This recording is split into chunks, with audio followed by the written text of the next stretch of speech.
Bonsoir, il est 20h30, groupe de conseil municipal. Donc, concernant les personnes absentes, Nathalie Guérin donne pouvoir à Serge Kubrick, Madame Dussault donne pouvoir à M. Gauthier, Madame Frémy donne pouvoir à Madame Pierre, et M. Lejeune donne pouvoir à Madame Lacroix.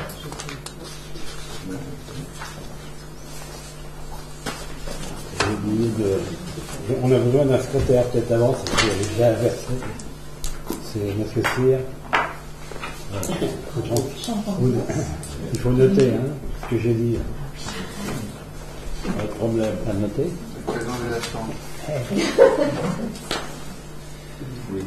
Alors, au niveau des engagements pris par le maire, le 27 juin, j'ai signé 3 conventions concernant l'école de la mer. C'est des compléments de travaux. Dans le lot 8, cloison sèche, niveau IA pour 7 340 €, carton de bois ADM brodu, 7 210,60 €, et menuiserie intérieure, ADM brodu, 3 708,20 €. Le 9 juin, un accord cadre pour l'acquisition et la maintenance de photocopieurs numériques multifonctions, attributaire Konica Minolta Business Solutions, un maximum de un plafond de 80 000 € pour 4 ans. Le 24 juin, accord cadre dans les travaux de rénovation et extension du système de vidéoprotection, attributaire Bouygues pour un montant maximum de 600 000 € pour 48 mois. Concernant le cimetière, le cavure a été signé et mis en concession pour 50 ans pour 600 €, un bloc pour 50 ans 900 € et un autre bloc pour 30 ans 750 €. Vous avez par ailleurs toutes les DIA pour lesquelles, toutes les ventes pour lesquelles nous n'avons pas présenté. Il y en a un peu moins que d'habitude.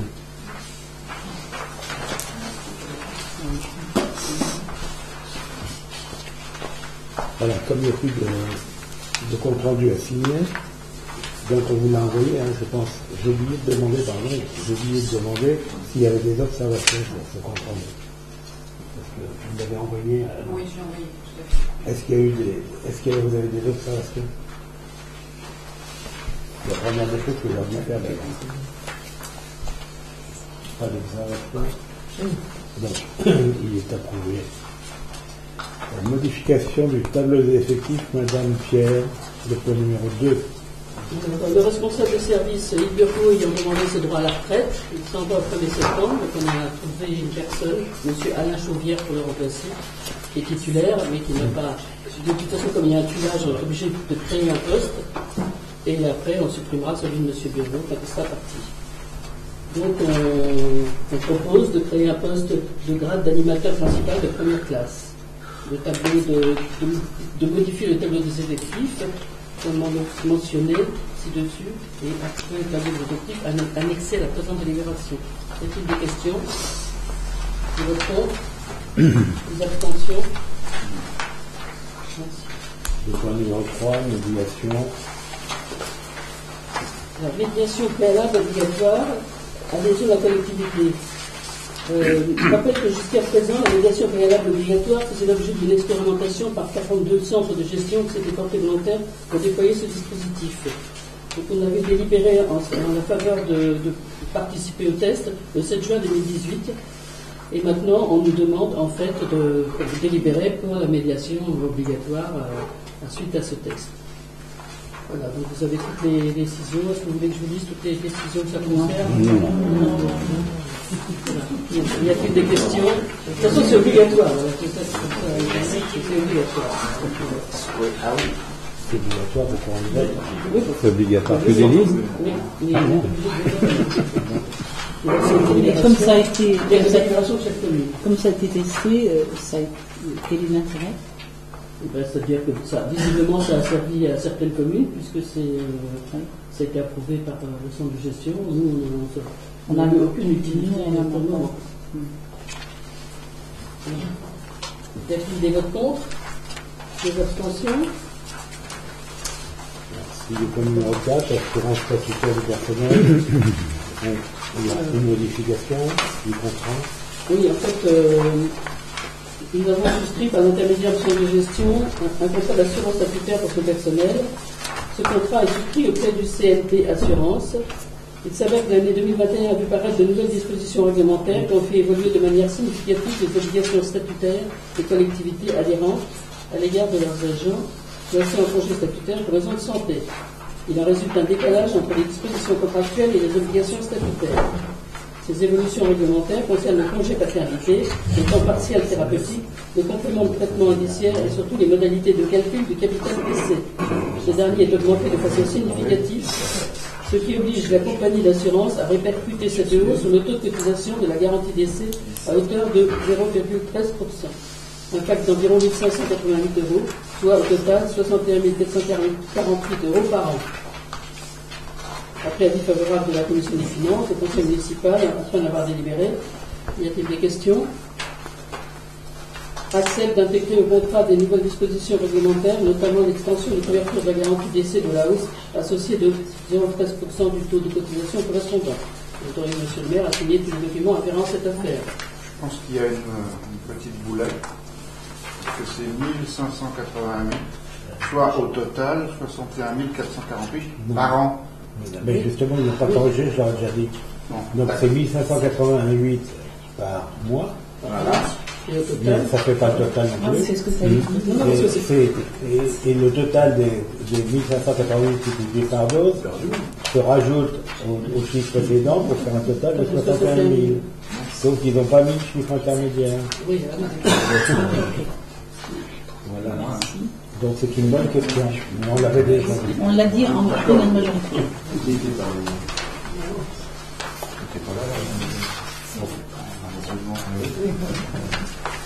Vous êtes de votre tour? En fait, il y a 18 000 € à peu près de plus.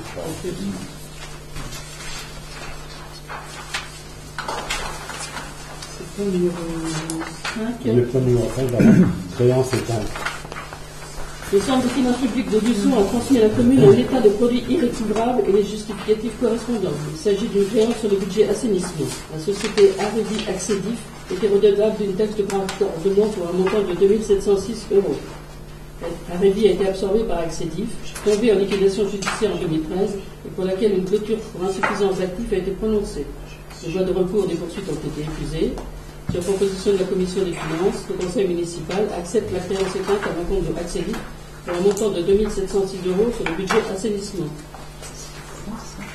Il y a plus des questions. Alors en fait, on a retrouvé l'adresse, et maintenant il faudra savoir ce qu'il y a derrière. Mais de toute façon, c'est une créance complètement irrécouvrable. Ça devait être Celui qui a acheté là, et qui l'utilise. Qui Et utilise ce que je dis, c'est le fait que c'est de l'utilisation. Donc, si tu Ah oui. l'utilises, il aurait dit. Ben ça, visiblement, il n'y a aucune. Enfin, quand ils mettent les notifications, il n'y a aucune possibilité de recouvrement, quelle qu'elle soit. ça devait être Non, mais là, celle-là, elle est perdue. On est tout à fait d'accord. Mais là, celui qui l'utilise, il doit payer pour la taxe d'assainissement. Il devrait payer la taxe d'utilisation. Oui, mais c'est fort possible qu'il la paye, parce qu'on ne sait pas qui c'est pour le moment. Bien sûr. Donc on a retrouvé l'adresse déjà, mais on ne sait pas ce qu'il y a. Il faut aller jusque là-bas pour voir si c'est des particuliers. Non, mais à l'urbain, ils font des recherches, mais là, ils n'ont pas beaucoup de temps pour le faire. C'est une chose qu'on n'oublie pas, mais qui n'est pas l'urgence extrême. Surtout pour nous. Et depuis 2013. Donc y a-t-il des votes contre? Des abstentions? Très bien. Le point numéro 6, DM. Donc en fait, concernant le budget d'assainissement, étant donné qu'il n'y avait pas d'argent sur la ligne des créances éteintes, le trésorier nous a demandé de faire une DM pour ajuster les dépenses. Donc on supprime dans les créances admises en non-valeur 2 706 € et on met sur le poste créances éteintes de 2 706 €. Y a-t-il des questions? Des votes contre? Des abstentions? Si, le point numéro 7, suppression de la régie photocopie. Alors, la suppression de la régie photocopie, en fait, quand nous avons vu le nouveau trésorier de Luçon, on avait trouvé qu'il y avait beaucoup de régies à la tronche, à la mairie, et donc ils nous ont demandé d'étudier un petit peu, de voir ce qu'on pouvait supprimer. Et donc en fait, là, pour le moment, on a trouvé la régie de photocopie parce qu'elle rapporte très très peu d'argent. Et donc, voilà, ça nous en fait déjà une en moins. Mais il va falloir qu'on en trouve d'autres. C'est pas si évident que ça parce que les régies, les agences sont dans des lieux très séparés. Donc, c'est pas évident de globaliser mais on a encore une ou deux idées. Donc, y a-t-il des questions déjà? Des votes contre? Des abstentions? Le point numéro 8, carte de cadeau pour le départ en retraite du personnel. Oui, en fait, jusqu'à présent, on n'avait pas, l'ancienne trésorerie ne nous avait pas posé de problème là-dessus. Et là, il a raison d'ailleurs. Donc, il nous demande de délibérer pour décider de donner une carte de 400 € pour les personnels qui partent à la retraite. C'est le sujet. Donc, y a-t-il des questions, des gens? Est-ce qu'il aurait pas été possible de l'indexer sur l'indice de la fonction publique, ce qui éviterait de repasser au conseil pour les années futures? Non, mais on ne passera pas au conseil, mais la carte de cadeau, c'est à partir de maintenant, ça Si sera on est- 400 €. On est à 400 € et la prochaine fois, vu l'inflation qu'il y a, Ils prochainement, auront on quand sera... même 400 €. Tu es trop gentil. Tant pis pour eux. Non, tant pis pour eux. Non, mais pour le J'ai moment. bien fait de partir à temps. C'est-à-dire, dans cette mandature, ça sera intéressant. Comment? J'ai dit pendant Avec cette 400 mandature, €, ça c'est sera déjà une intéressant. personne. Il n'y a pas beaucoup d'endroits où on donne 400 € à des gens qui partent à la retraite. Plus le bouquet de fleurs pour la femme, plus le pauvre. Rétroactif, pourquoi? Non, mais plus souvent, mais peut-être que d'ici 10 ans, si on est passé. On ne sera plus là. Là, on sera plus là. Ce sera quelqu'un d'autre qui va On sait jamais. Donc, y a-t-il des votes contre? Des abstentions? Alors, le point 9, festival de théâtre amateur, remise des prix, modification des prix. Et en fait, jusqu'à présent, il y avait 6 prix. Donc un, c'est pour les meilleurs textes inédits. Et il a été demandé de le supprimer, parce qu'en fait, il n'y avait qu'une seule personne. Donc, c'était M. Bonnemaison jusqu'à présent. Et bon, donc, on supprime ce. Et donc, les 250 € qui étaient donnés à ce prix, on l'a réparti sur les 5 autres prix. Donc, le grand prix de la meilleure pièce, Philippe d'Or, est à 550. Le prix du meilleur comédien est passé à 300, de la meilleure comédienne à 300, de la meilleure mise en scène à 300 et les meilleurs costumes 300. Y a-t-il des questions? Y a-t-il des votes contre? Des abstentions? Donc, le point 9, location inévitable, instauration d'une caution. Et en fait, on s'est aperçu qu'on avait mis des cautions un peu partout, dans toutes les salles, pour toutes les salles, et que le seul lieu où il n'y en avait pas, c'était le stade municipal. Donc on propose de mettre une caution de 500 € pour la question du stade municipal. Vous avez des questions? C'est le stade plus les vestiaires. Ah bah oui, c'est l'entrée dans le stade.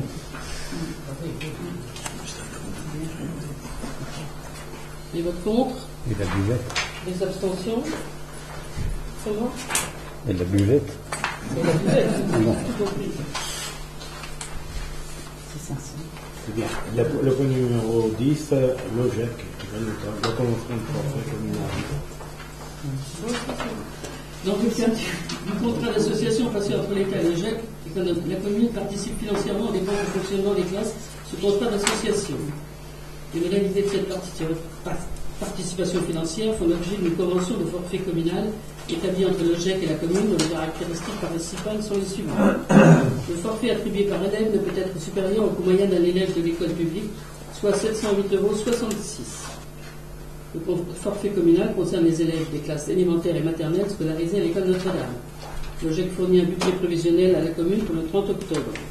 Les crédits relatifs à cette participation financière sont approuvés lors du vote du budget.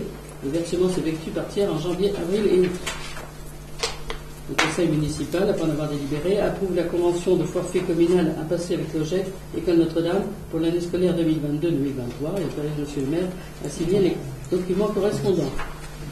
Y a-t-il des questions? Y a-t-il des votes contre? Des abstentions? Donc le point 1, subvention exceptionnelle.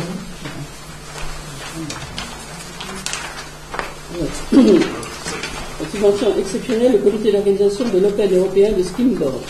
Le comité d'organisation de l'Open européen de skimboard sollicite une subvention exceptionnelle pour contribuer au financement de cette compétition qui se déroulera à la Tranche-sur-Mer du 23 au 25 septembre 2022. Le comité sollicite une subvention de 3 500 €. Après avis favorable de la Commission des finances. Y a-t-il des questions? Oui, c'est quoi les skimboards? C'est une planche que tu lances comme ça au bord de l'eau. Comme ça. Oui, et tu dois te mettre debout dessus et faire des excentricités.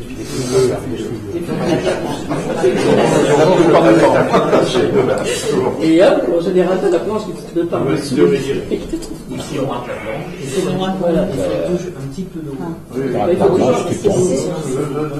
Et il paraît que la vague qui est à côté de l'embarcadère est exceptionnelle pour skimboard. C'est sur la plage humide, c'est ça.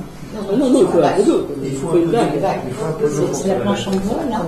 C'est la petite planche en bois. J'en ai fabriqué pour les gamins.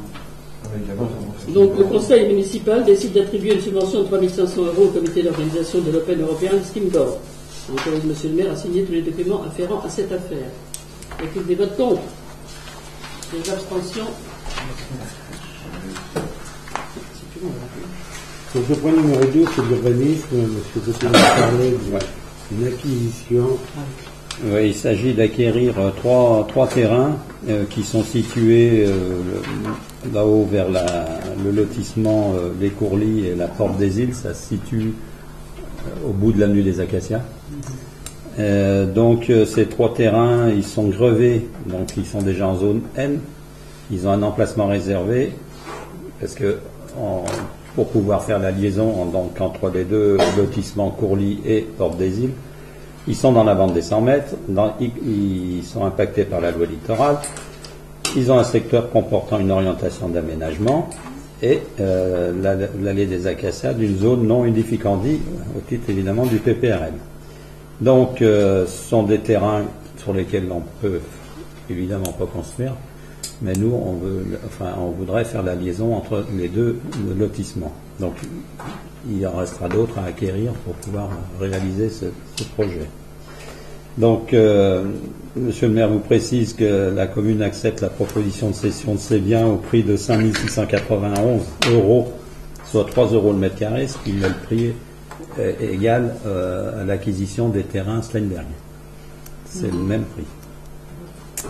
Donc, vu les accords écrits reçus le 24 juin de messieurs Barbier Alain et monsieur Barbier Philippe, ainsi que de madame Lebel Catherine, il vous est demandé, afin d'en avoir délibéré, de décider de l'acquisition de ces 3 terrains pour un montant donc de 5 691 €, les frais d'acte étant à la charge de la commune, et d'autoriser monsieur le maire à signer les documents correspondants. Y a-t-il des questions? Tout simplement, on n'a pas de plan. Pardon? On n'a pas de plan, tout simplement. Il n'y a pas de plan. Ça revient tout le temps. Chacun vous demande, on a un plan. Mais, on pourra le joindre, on le fera passer. Ce serait bien d'avoir un. Je sais pas. C'est pas d'une grande importance le terrain là-bas. Oui, ça peut être pas d'importance. Nous, on vous le demande. C'est pas la première fois qu'on le demande. Oui. Voilà, c'est tout. Si vous n'avez pas envie de le donner, je vous poserai la question chaque fois. C'est pas un problème, ne t'inquiétez pas. Non, bon, on vous le communiquera. Surtout le prochain. Surtout le prochain. Donc, y a-t-il des votes contre? Des abstentions? Je vous remercie. Le point numéro 13, il est retiré de l'ordre du jour, pour le moment. Le point numéro 14, c'est le rapport annuel du directeur d'assainissement de la SOR. Alors, M. Gauthier, vous synthétisez ce magnifique rapport. Oui, donc c'est comme c'est une obligation qui est donc écrite dans le Code général des collectivités territoriales, qui invite donc Monsieur le maire à présenter à l'Assemblée délibérante un rapport annuel sur le prix et la qualité du service, en vue notamment de l'information des usagers. C'est valable aussi bien pour l'assainissement que pour la collecte des ordures ménagères et donc le service d'eau potable. Donc la SOR, qui est donc Le concessionnaire nous a transmis son rapport pour l'année 2021, sachant qu'il y a deux conseils municipaux, on avait fait part du rapport de 2020. Donc la synthèse des données résumée est la suivante. Les données générales, le nombre d'abonnés 7976, le volume assujetti à l'assainissement 501 013 mètres cubes, le linéaire des conduites c'est 94,54 km, 790 032 mètres cubes épurés, taux de conformité de la station d'épuration, capacité 35 000 équivalents habitants, 100%, heureusement. Intervention sur les réseaux linéaires hydrocurés 12 662 mètres linéaires, intervention de débouchage 24, passage caméra 3701 mètres linéaires. Données financières, donc le compte de résultat d'exploitation pour 2021, en produit c'est 1304,2 kg euros, les charges c'est 1190,5 kg euros, l'impôt sur les sociétés c'est 31,8 kg euros et le résultat c'est 81,9 kg euros. Le prix de l'assainissement donc s'élève à 2,25 euros pour le mètre cube, pour une facture de 120 mètres cubes par an. Surtaxe perçue par la commune, c'est 583 kg euros. Montant de la recette fermière, 653,3 kg euros. Donc il vous est demandé d'approuver, après une délibération, ce rapport présenté par le délégataire. Y a-t-il des questions? Vous l'avez eu le rapport? Ah, bah vous voyez. Donc, des votes contre, les abstentions, je vous remercie. Alors le point numéro 15, c'est l'approbation ou non du projet de SCOT. Donc, là vous avez dû avoir aussi le projet de SCOT. Alors, c'est autre chose. Là, on n'a toujours pas d'explication de ce qui s'est passé. Là vous allez l'avoir. Voilà. C'est pratique. Mais ouais, enfin, c'est pas pratique pour qu'on puisse nous décider de ce qu'on va faire. Donc on va encore prendre part aux votes, ça c'est rapide. Bon, si vous voulez. Donc il faut savoir que le SCOT qui a été donc présenté est soumis donc pour avis aux différentes communes qui font partie donc de l'Interco. Là, c'est le second arrêté du schéma de cohérence territoriale, puisque le premier avait été retoqué. Donc, ils ont revu certains paramètres à la baisse, principalement. Et c'est ce qui nous amène, nous, à avoir une réflexion sur des points qui nous paraissent importants pour la commune. L'idée générale, ce qui ressort en général de ce SCOT, c'est qu'il a beaucoup privilégié le rétro-littoral par rapport aux communes du littoral. Et on s'en aperçoit, par exemple, si on prend les articles concernant l'habitat et le logement, il est prévu pour le bassin de vie côtier et rétro-littoral, donc les communes soumises à la loi littorale. Donc le bassin de vie côtier, c'est Grue, La Tranche, La Faute, l'Aiguillon, Saint-Michel-en-Lerme, une production annuelle de 65 logements par an sur 18 ans. Donc qui est révisable tous les 6 ans. 65 logements pour l'ensemble. Pour l'ensemble, pour les 5 communes. C'est pas par commune. C'est pas, ouais. Donc nous on juge ça très très insuffisant, sachant que l'année dernière on a délivré 85 permis de construire sur la seule année de l'année dernière. L'année d'avant c'était à peu près la même quantité, on était à 80, 79, 80. Qui est conforme au PLU. Il n'y avait pas de quantité au PLU. On ne nous limitait pas le nombre de logements.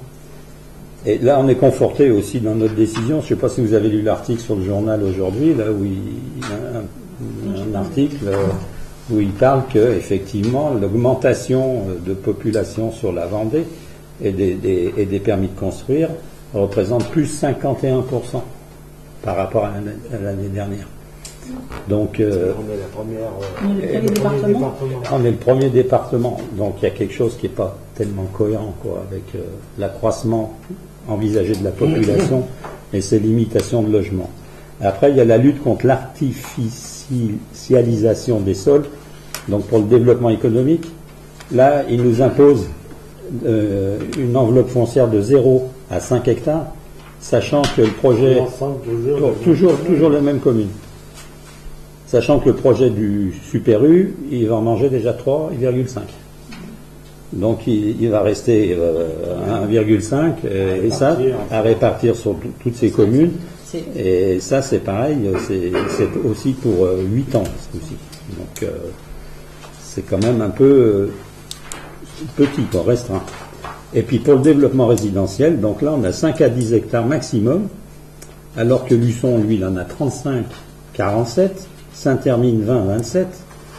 Donc l'activité touristique, à notre avis, elle n'a pas tellement été prise en compte, parce qu'on s'aperçoit quand même que l'accroissement de population à venir, il va venir sur les communes du littoral, pas tellement sur le rétro-littoral.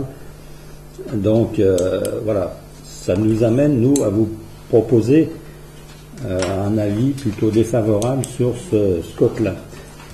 On est un petit peu conforté, on est même conforté dans notre décision par les avis des instances nationales comme l'AMF en particulier et l'AVEL aussi, je crois, qui eux vont déposer des recours ont déposé des recours qui visent en particulier l'article sur l'artificialisation des sols qui est jugé beaucoup trop restrictive pour le développement économique de la région et de la France, entre autres. C'est un texte national. Donc la commune n'entend pas valider le document qui vous est proposé. Et donc on demande, après en avoir délibéré au conseil municipal, de donner un avis défavorable. Vous ne serez pas étonné que nous sommes, comme le disait Dominique, nous n'allons pas voter cette délibération. Nous allons pas nous abstenir, nous n'allons pas participer au vote. Je vous ai fait un petit document, enfin on a fait un petit document, on va vous remettre, puisque nous avions demandé à ce que ce soit examiné en commission. Je pense que ce sujet-là méritait au moins ça. Il faut vous dire une chose, on a eu une réunion, la dernière réunion concernant le SCOT, c'était mardi. Donc, si vous voulez, ça laisse quand même pas beaucoup de temps pour faire des commissions, puisque les délais pour convoquer les commissions, ça n'aurait pas pu fonctionner. Et on est tenu de donner une réponse, donner l'avis sur ce SCOT dans un délai de 3 mois à partir du moment où on a reçu. Et le délai s'écoule au mois de juillet, là, fin juillet. Donc le prochain conseil aurait été trop tardif pour pouvoir prendre une décision. Ce qui n'empêche qu'on aurait pu quand même en discuter. Donc, je suis désolé. Hein. Mais bon. Mais rien ne vous empêche de discuter maintenant. Oui, évidemment. Non, mais bon, ça n'intéresse peut-être pas forcément tout le monde. Donc, je peux comprendre que les commissions soient intéressantes à ce niveau-là, parce que les gens ou font partie de la commission ou viennent de leur communauté. Et effectivement, là, on peut poser des questions. Après, de retenir toute une assemblée parce qu'on est intéressé par le sujet, je trouve ça dommage aussi. Donc c'est pour ça qu'on préfère travailler en commission, parce que là, vous avez des gens intéressés. Ça intéresse tout le monde. Mais le conseil est un lieu de délibération, hein, c'est un lieu de discussion. Pas spécialement en commission. Bien sûr. Mais il y a aussi un texte que vous avez tous voté, qui s'appelle le règlement général intérieur du conseil municipal, qui disait dans son article 8, si je me souviens bien, sauf décision contraire du maire, notamment en cas d'urgence, Voilà. toute affaire soumise au conseil municipal doit être préalablement étudiée en commission. La délibération de la communauté de communes date du 24 mars. Je suis désolé. Non, c'est pas la délib, c'est qui concerne l'envoi du document. Je vous parle de la délib. La délib, oui. Le SCOT a été arrêté par le conseil communautaire le 24 mars. Oui, et nous, la délibération, elle est là. Oui. Oui. Ben nous, on a reçu le délai qui s'applique, fait courir fin juillet. Je ne comprends pas qu'une délibération qui a été prise par le conseil communautaire le 24 mars ne soit pas parvenue à la commune. Si j'avais su, je vous l'aurais donné. Non, c'est pas que la délib. Ils l'ont envoyé au mois d'avril, Ouais. C'est toute la plaquette. C'est tout le document que vous avez eu. Oui, non, mais ça n'empêche pas. Ben oui, mais on l'a reçu, nous on a les dates, hein, c'est pas le 24 mars, hein, il est daté du mois d'avril. Moi j'ai une autre question. Est-ce qu'il y a d'autres communes du littoral qui sont dans le même cas est-ce qu'on le sait? On ne sait pas. On ne sait pas. On sait pas. De toute façon, La deuxième question, si on vote contre, est-ce que ça veut dire qu'il retravaille le SCOT? Ben, ça dépend. Déjà, c'est pas un vote contre, c'est un avis. Enfin, L'avis, oui, il va être c'est mis dans l'enquête publique qui aura lieu. Et c'est le commissaire enquêteur qui va tenir compte des avis des différents. C'est pour ça qu'on a argumenté sur le conseil d'ailleurs de la Comcom. Le garçon qui est venu, qui est le responsable du SCOT d'ailleurs, c'est lui qui travaille pour le SCOT, a reconnu objectivement qu'il avait reçu des directives, des orientations politiques, voilà les termes exacts, comme quoi on devait privilégier le rétro-littoral et pas le littoral. Bon. Donc on le sent très bien, et on l'avait vu, parce que moi je lui ai dit tout de suite, quand je lui ai dit, écoutez, là, manifestement, les communes du littoral ne sont pas bien servies au travers de ce SCOT. Il m'a dit, oui, c'est une décision politique. Donc, et concernant l'autre partie, de toute façon, c'est ce que je disais l'autre jour, à la majorité. Vendredi dernier, il y avait l'Assemblée des maires de Vendée, à la communication au siège de, ça s'appelle déjà la Maison des communes. La Maison des communes, voilà, la Maison des communes. Et ça a duré 2 heures, le débat sur ce texte qui est climat et résilience. Résilience et climat. Donc, il y a des recours, il y a le président de l'IANF qui était là, et qui nous a indiqué que, d'ailleurs on l'a reçu, on l'a dans les documents, ils ont fait un recours pour le Conseil d'État, et l'ANEL également a fait un recours pour le Conseil d'État, parce que c'est inacceptable. Ça veut dire qu'en France, on ne va pas pouvoir construire dans toutes les communes. On va être très très limité, parce que c'est artificialisation zéro. Donc c'est pas possible. L'article dit qu'il n'y a pas assez de logements. Ah non, mais c'est ça. Il y a encore un article sur la Vendée, là, le journal de la Vendée. Oui, mais sur le journal de la Vendée, là, il y a un article là, de cette semaine, par rapport au logement, encore. Mais c'est quasiment toutes les semaines. Qui veulent faire monter en étage. C'est ça qui cherche. Alors donc ça ne marche pas.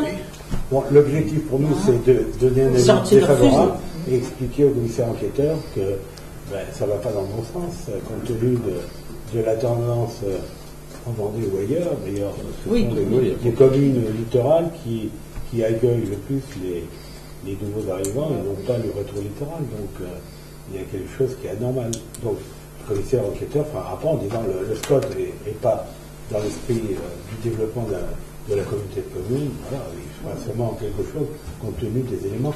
Alors, pour parler des autres communes, évidemment, la flotte, les Lyon, enfin, la Presqu'île, ils n'ont plus de terrain à construire.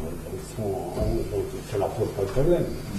C'est que le directeur nous disait, de toute façon, il y a vous qui construisez. Vous êtes les leaders dans les permis de construire, dans la Comcom. Oui, mais c'est pas tout à fait vrai. Parce que si on regarde Grue, ils font des lotissements.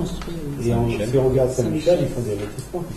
Donc on va se battre avec ces 3 communes pour dire, non, nous, on va mettre nos permis avant les vôtres, etc. C'est injouable, c'est injouable. Et ces 2 maires, là, justement, de Grue et de Saint-Michel, qu'en disent-ils? En fait, on en a pas. Je voulais te dire, Christian, que Mareuil-sur-Lay a émis d'express réserve. D'accord. Bon, ça n'a pas de sens. C'est tout. Ils ont mis d'express réserve. Il les a battus, je suppose. C'est vrai qu'il a beaucoup de terrain inondable. Madame Hubert, qu'est-ce qu'elle en pense? D'express réserve, c'est pas pareil qu'un avis défavorable comme on va faire, comme on veut faire. Bah oui, mais lui, il faudra qu'il donne un avis favorable ou défavorable. Il ne pourra pas mettre d'express réserve. Ah non.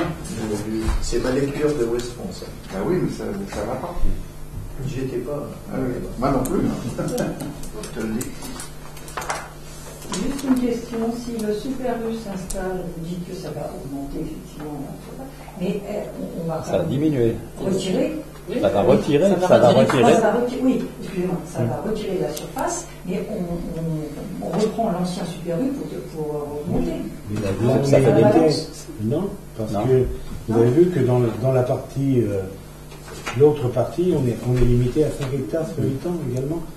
Et donc, Donc si ça devenait du pavillonnaire, dans le développement résidentiel, c'est-à-dire le pavillonnaire, Ouais. on a 5 hectares, enfin c'est 5 à 10 hectares au maximum.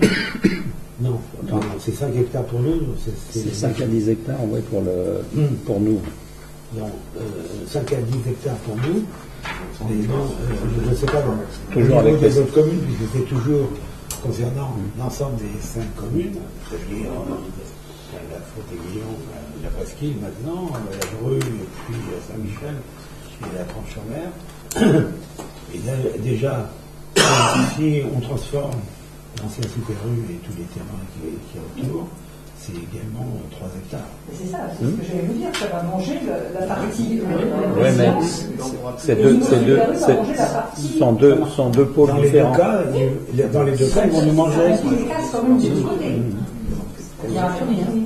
Parce que le développement économique, lui, c'est limité à 5 hectares, alors que le résidentiel, c'est pas mensuel non plus, mais c'est de 5 à 10. Et on impacte dans les deux cas pour cette période. Mais bon, on va essayer d'améliorer les choses. Au PLU, vous aviez combien d'hectares de zone de construction? On n'avait pas de limitation. Non, mais vous n'avez pas 12 hectares quand il a été fait en 2017? Alors, on était à On avait le droit à 500 maisons. 550 maisons, je crois. Je crois que c'était 500. Ouais. 500 maisons sur 10 ans. Voilà, c'est ça. Et alors on en a combien en fait? On sait pas. Bon, mais personne ne contrôle Non, ça. il n'y a pas eu de contrôle. On a largement dépassé les 500. 50 maisons par an. On dépasse. On les dépasse, oui. Non, mais c'est paradoxal parce que l'État nous impose 500 maisons, mais l'État nous dit jamais, mais attendez, vous avez dépassé. Mais on a largement dépassé déjà, et les 10 ans sont, puisque c'est 95, donc ça remonte En effet, à 2005. Donc on a encore 3 ans. PLU, c'était 2015. 2015, 2025. 2015, 2025.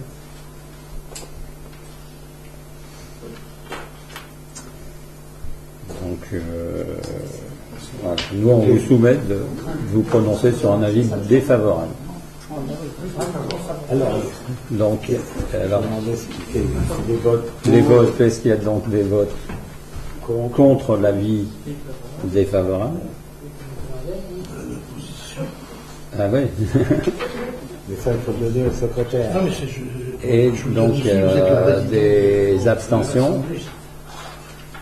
Et donc, c'est un avis défavorable.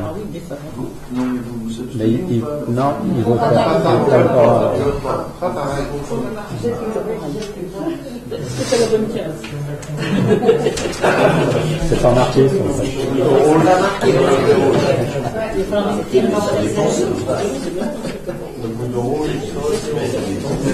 Que son petit peu attache.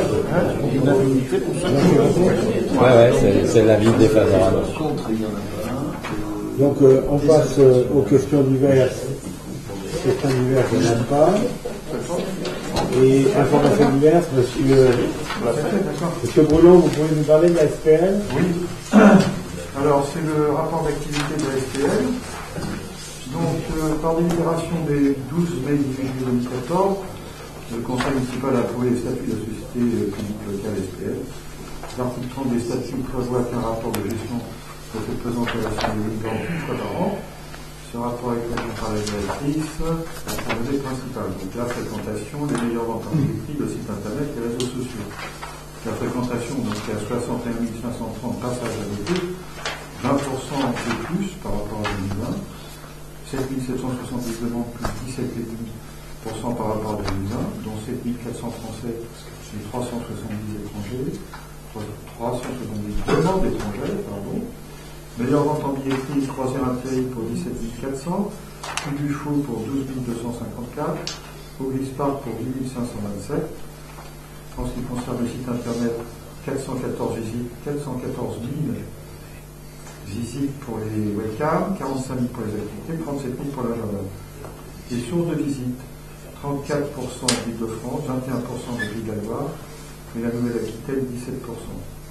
Les réseaux sociaux, 24 500 fans Facebook, plus 18,3 par rapport à 2020, 5 000 followers Instagram, plus 21% par rapport à 2020. Donc on constate en fait qu'il faut se remettre dans le contexte de la Covid, et qu'on sortait de la Covid en avril-mai, et l'année précédente on n'avait pas eu d'avant-saison, on était quasiment confinés, et dès les vacances, les gens se sont précipités sur le littoral pour louer, se détendre un peu, d'où les augmentations que l'on constate partout. Hein. Il y a des hausses dans tous les domaines à l'Office de tourisme. Donc les comptes de l'ESPEL ont été établis pour l'exercice du 1er janvier 2021 au 31/12/2021. Au cours de l'exercice écoulé, la société a eu comme activité l'Office de tourisme, comme d'habitude, la gestion du camping, du moulin ainsi que celle du centre nautique. Donc les comptes ont été approuvés par le commissaire aux comptes et par l'Assemblée générale de l'ESPEL le 9 juin 2022. Donc le total des produits se monte à 1 372 359 000 euros. Total des charges 1 305 521 000 euros. Résultat d'exploitation 66 838 euros. Résultat exceptionnel moins 4 268 euros. Résultat après impôt 45 716 euros. Donc on constate qu'on a effectivement eu un accroissement de chiffre d'affaires à la fois au camping, à la fois au CNT, puisqu'on n'avait pas eu d'avant-saison l'année précédente, et là on a fourni des groupes et des individuels beaucoup plus importants que au camping. C'est pareil, il y a une augmentation de la fréquentation du camping. Le partenariat, c'est 167 partenaires guides pratiques et 87 partenaires guides d'hébergement. C'est la même chose. Donc en fait, il n'y a pas de vote à faire, c'est simplement une prise d'acte de la communication au conseil municipal. Est-ce que vous pouvez nous donner un petit peu relativement les chiffres pour le camping, le centre nautique? On a déjà demandé l'année dernière, alors, un petit peu séparé pour donner une idée. Vous ne l'avez pas au conseil d'administration, Pardon? il n'y avait pas le détail au conseil d'administration. Les chiffres du camping. Moi, ce que j'ai sur le camping, c'est le chiffre d'affaires est en hausse de 21,74% par rapport à 2019. Je n'ai pas le chiffre financier. J'ai le nombre de nuits, le nombre de nuitées, le nombre de séjours. C'est sûr qu'on passe de 16 000 à 18 000 pour le nombre de nuitées, de 6 000 à 7 500 pour le nombre de nuitées. On n'entend pas bien, on n'entend pas. Avec le micro, c'est pour ça. Désolé. Non, c'était juste pour avoir. Non, j'ai pas les chiffres détaillés. Et sur le CNT, alors sur le CNT, on a quand même eu un chiffre d'affaires beaucoup plus important, parce que dans la saison a été beaucoup plus important. Je pense pas qu'on ait les chiffres. J'ai regardé cet après-midi. On a quand même eu 69% de plus individuels et 36% de groupes. Oui, non, mais J'ai pas le chiffre. Et si vous pouviez nous récupérer les chiffres, je vais vous donner. Alors si, sur le camping, les locations, on a eu pour 6 000 euros de location, les emplacements 1 523 euros, et sur les abonnements à l'année, on a eu 2 448 euros par propriétaire. Voilà. Et par contre, sur le CNT, je n'ai pas les chiffres détaillés. Voilà. Pardon? Vous n'avez pas vu? Non, mais sur le camping, on a. Oui, je l'ai pas. Pas pour le CNT. Et sur la boutique, il y a eu une augmentation aussi. Non, mais c'est bon, ça. On a rattrapé un peu les déficits de l'année précédente. Oui, c'est ça. Où on était en plein confinement en avant-saison. On a commencé au CNT, par exemple, la saison le 1er juillet. Même le camping municipal. Et au camping, pareil. Alors, par contre, les restaurateurs ont une baisse d'activité puisqu'ils ont été fermés assez tardivement compte tenu de la Covid. Voilà. Vous avez d'autres questions? Non, c'est bon. Il n'y a pas d'autres questions diverses? Non. Donc je lève la séance à 21h14, c'était rapide. Et comme il n'y a pas de public, donc il n'y a pas de questions.